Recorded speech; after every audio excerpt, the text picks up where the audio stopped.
Today we will deal with soaps and detergent. आज हम साबुन एवं अपमार्जक के बारे में चर्चा करेंगे। सोप साबुन उच्चतर वसा अम्लों के धात्विक लवण को साबुन कहते हैं। यह सामान्यतः स्टेरिक, पामिटिक एवं ऑयलिक अम्लों के सोडियम अथवा पोटेशियम लवण होते हैं। सोडियम लवणों को कठोर साबुन जबकि पोटेशियम लवणों को मृदु साबुन कहते हैं। साबुनीकरण क्रिया में साबुन अवक्षेपित हो जाता है तथा शेष बचा हुआ विलयन स्पेंटलाई अथवा साबुन लाई कहलाता है, जिससे ग्लिसरॉल का उत्पादन किया जाता है। ट्राइस्टेरिन when react with NaOH leads to the formation of glycerol and sodium stearate known as soap। Sodium अथवा पोटेशियम लवण के अतिरिक्त अन्य धातुओं से प्राप्त साबुन जल में अविलय है तथा इनका अपमार्जन क्रिया में कोई योगदान नहीं होता है। वे वसा अम्ल जिनमें 8 से 18 कार्बन परमाणु होते हैं साबुन बनाने में प्रयुक्त होते हैं, क्योंकि 8 कार्बन परमाणु से कम होने पर क्षार से क्रिया कर प्राप्त लवण मैल अथवा चिकनाई के साथ पायस नहीं बनाते हैं। फलस्वरूप अपमार्जक क्रिया नहीं होती है, जबकि 18 कार्बन परमाणु से अधिक होने पर क्षार की क्रिया द्वारा प्राप्त लवण जल में अविलय होता है, जिससे अपमार्जन क्रिया प्रभावशाली नहीं होती है। साबुन का निर्माण निम्नलिखित विधियों द्वारा किया जाता है। पहला है शीत प्रक्रम, कोल्ड प्रोसेस। इस विधि में तेल अथवा पिघली हुई वसा को एक बर्तन में लेकर उसमें परिकलित मात्रा में कास्टिक सोडा विलयन धीरे धीरे मिलाते रहते हैं तथा मिश्रण को लगातार विलोडित करते रहते हैं। विलोडन तब तक किया जाता है जब तक कि साबुन जमने नहीं लग जाए। इस मिश्रण को वांछित आकृति एवं आकार में परिवर्तित करने के लिए एक सांचे में डाल देते हैं। इस विधि में समय कम लगता है, परंतु यह महंगी विधि है, क्योंकि इस विधि में साबुन के साथ प्राप्त ग्लिसरॉल साबुन में ही रह जाता है। दूसरी विधि है उष्ण प्रक्रम, हॉट प्रोसेस। यह साबुन के निर्माण की औद्योगिक विधि है। इस विधि के लिए निम्नलिखित पद है। साबुनीकरण, सैपोनिफिकेशन। तेल अथवा पिघली हुई वसा को एक लोहे की बड़ी कढ़ाई में लेकर उसे भाप के द्वारा गर्म करते हैं।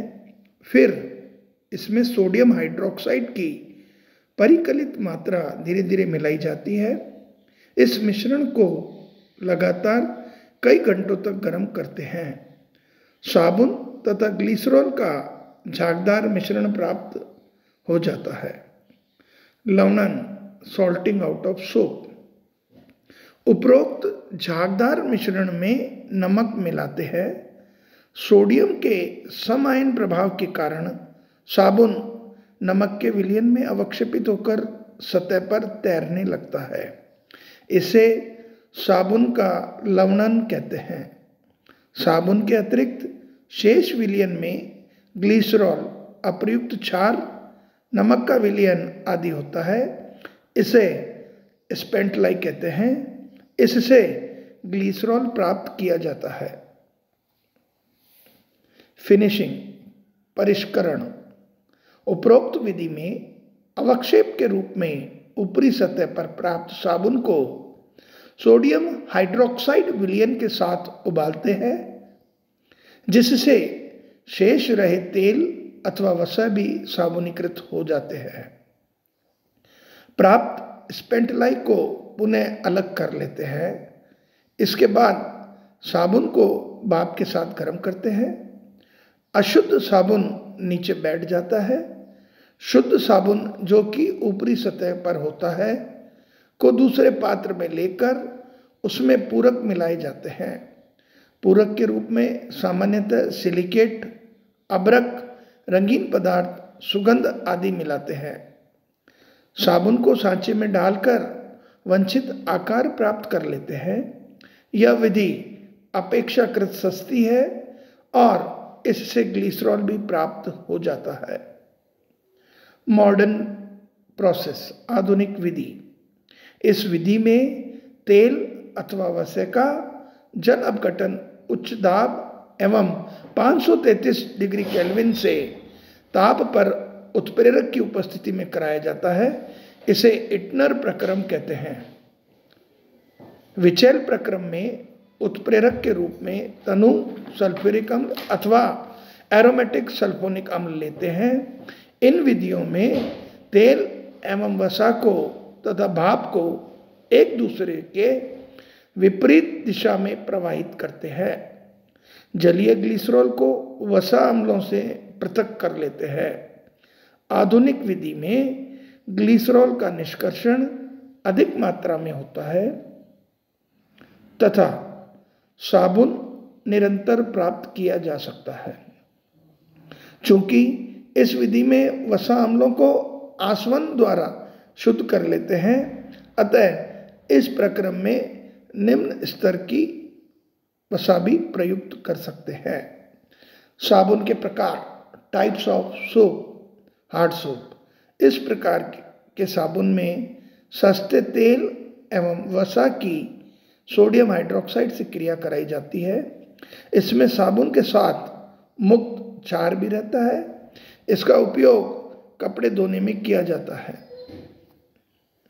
मृदु सोप, सॉफ्ट सोप। उत्तम क्वालिटी के तेल एवं वसा की क्रिया पोटेशियम हाइड्रोक्साइड से कराने पर मृदु साबुन प्राप्त होते हैं। इनमें मुक्त क्षार नहीं होता। इनका उपयोग नहाने में, शेविंग में करते हैं। धात्विक साबुन, मेटालिक सोप।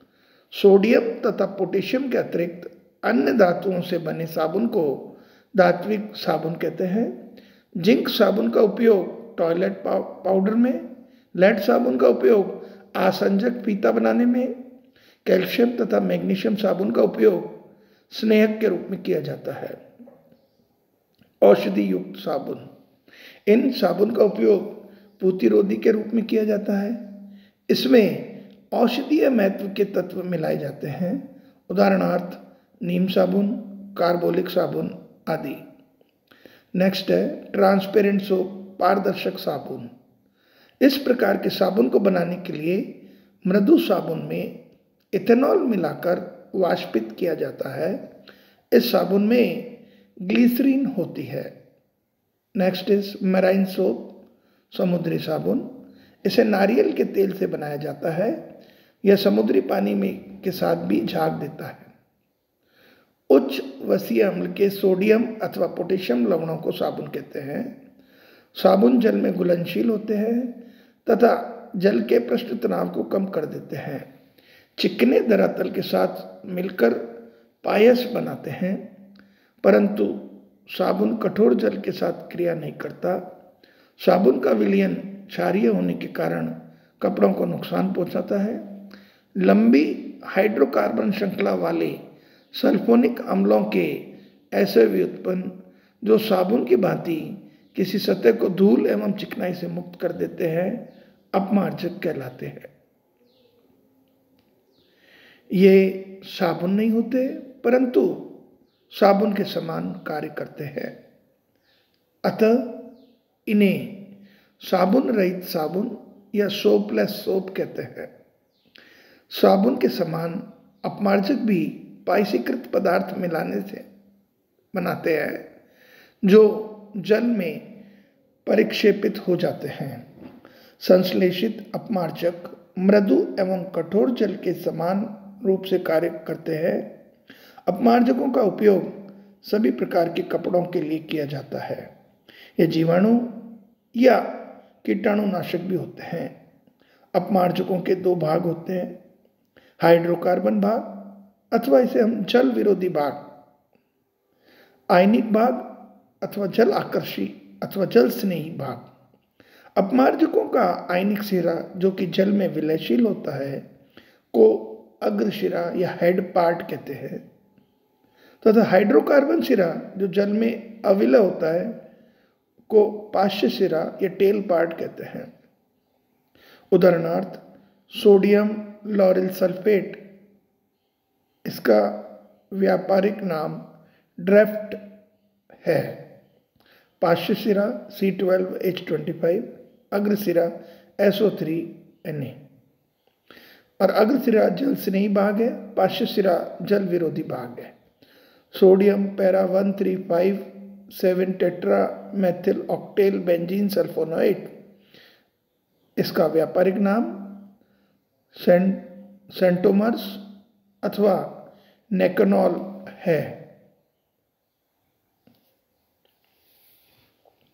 साबुन एवं अपमार्जक में अंतर, difference between soap and detergent. साबुन दुर्बल अम्ल तथा प्रबल क्षार का लवण है, जबकि अपमार्जक एक प्रबल अम्ल तथा प्रबल क्षार का सोडियम लवण है। साबुन का जलीय विलयन क्षारीय होता है, जबकि अपमार्जकों का जलीय विलयन उदासीन होता है। देखिए, साबुन का जब हाइड्रोलिसिस कराएंगे तो हमें weak acid and strong base प्राप्त होगा, जबकि अपमार्जक डिटर्जेंट का हाइड्रोलिसिस कराते हैं तो हमें प्रबल अम्ल तथा प्रबल क्षार प्राप्त होता है। ऊनी तथा रेशमीन वस्त्र जिनमें कोमल रेशे होते हैं की सफाई साबुन द्वारा नहीं की जा सकती, जबकि अपमार्जक द्वारा सभी प्रकार के रेशे की सफाई की जा सकती है। कैल्शियम, मैग्नीशियम आदि के आयन घुले होने के कारण साबुन क्रिया कर अघुलनशील लवणों के रूप में अवक्षेपित हो जाता है। फलस्वरूप कपड़े के मैल एवं चिकनाई दूर करने के लिए साबुन अधिक खर्च होता है, जबकि संश्लेषित अपमार्जक कैल्शियम आयन तथा मैग्नीशियम आयन द्वारा अवक्षेपित नहीं होते हैं, अतः इनका उपयोग कठोर जल के साथ भी किया जा सकता है। टाइप्स ऑफ डिटर्जेंट, अपमार्जकों के प्रकार। पहला है कैटायनिक डिटर्जेंट, जिसे हम कहते हैं धनायनिक अपमार्जक। इसे प्रतीप साबुन भी कहते हैं। It is also known as invert soap. ये चतुष्क अमोनियम लवण होते हैं जिनमें वृहद श्रृंखला युक्त एल्किल समूह उपस्थित होते हैं। ये निम्न प्रकार बनाए जा सकते हैं। देखिए, तेल अथवा वसा का हाइड्रोलिसिस कराएं एसिडिक मीडियम में तो हमें ग्लिसरॉल और हायर फैटी एसिड प्राप्त होता है।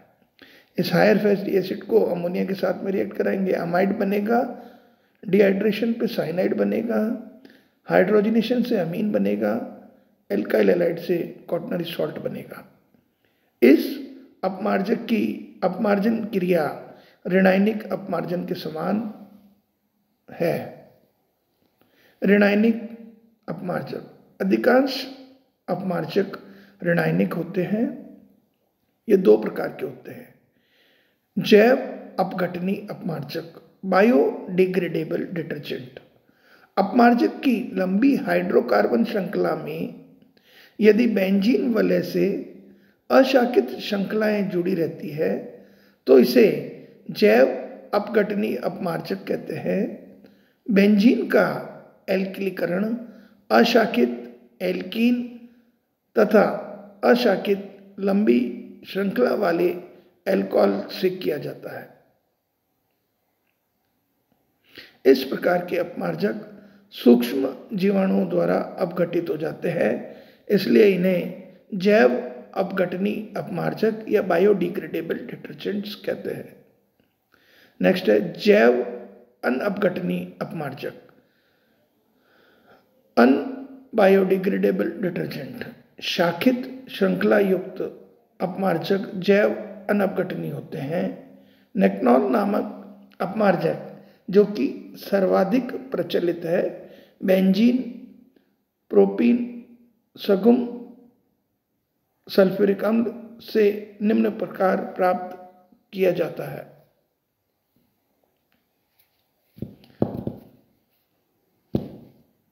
उदासीन अपमार्जक न्यूट्रल डिटर्जेंट्स। आधुनिक अपमार्जक उदासीन अणु होते हैं। इसमें अपमार्जक क्रिया के लिए आवश्यक जल स्नेही सिरा किसी आवेश द्वारा आवेशित होने के स्थान पर बहुक्रियात्मक समूह होता है जो हाइड्रोजन बंध द्वारा जल में विलय होता है। पेंटा एरिथ्रोटॉल मोनोएल्केनोएट इस प्रकार का उदाहरण है। उदासीन अपमार्जक को निम्नलिखित प्रकार से बनाया जा सकता है। मिशेल वे कोलाइड जो उच्च सांद्रता पर संगुणित हो जाते हैं, संगुणित कोलाइड कहलाते हैं। परिक्षिप्त प्रावस्था के कणों में समूहन से बने कणों को मिशेल कहते हैं। तो हम कह सकते हैं परिक्षिप्त प्रावस्था के कणों के समूहन से बने कणों को मिशेल कहते हैं। उदाहरणार्थ sodium palmitate, sodium oleate, sodium stearate आदि। मिशेल में वृद्ध धनायन तथा वृद्ध ऋणायन के साथ साथ जल के अणु भी जुड़ जाते हैं। उदासीन एवं अनायनिक अणु जैसे पॉलीथीन ऑक्साइड भी मिशेल बनाते हैं। So this is all about soaps and detergents. Thank you.